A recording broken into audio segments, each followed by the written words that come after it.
Price Lord. கர்த்தருடைய பரிசுத்த நாமத்துக்கு மகிமை உண்டாவதாக. தேவனுடைய வார்த்தை என்னவென்றால், சங்கீதம் 18ஆம் அதிகாரம் 18வது வசனத்தை நான் வாசிக்கிறேன்.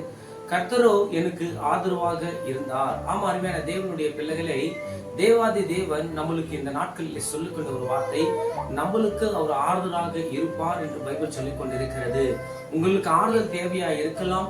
உங்களுக்கு யாருமே மனுஷர்கள் ஆறுதல் எப்படிப்பட்ட ஆறுதல் என்றால், ஒரு மனுஷனை ஆறுதல் படுத்தினால் அது கொஞ்ச நேரத்துக்கும் தான் அந்த ஆறுதல் நிலைக்கும். ஆனா தேவனுடைய வார்த்தை ஒரு மனுஷனை ஆறுதல் படுத்தினால் அது நிரந்தரமாக இருக்கும். இந்த வார்த்தையை விசுவாசிங்க.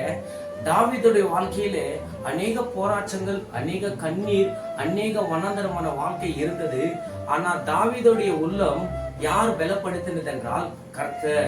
இன்னைக்கு இந்த வார்த்தையை விசுவாசிக்கும் போது கர்த்தர் உங்களுக்கு ஆறுதலை கொடுப்பார், கர்த்தர் உங்களை ஆசீர்வதிப்பார், கர்த்தர் உங்களை நேர்த்தமாக நடத்துவார். இதுவரைக்கும் நீங்கள் எப்படியோ இருந்தீங்க, இதுவரைக்கும் கர்த்தர் உங்களை விசேஷமாக உயர்த்த அவர் ரெடி ஆகிவிட்டார். இந்த வார்த்தையை விசுவாசிக்கும் போது கர்த்தர் உங்களோட வாழ்க்கையில் பெரிய காரியங்களை செய்வார். ஆமென், ஆமென், ஆமென்.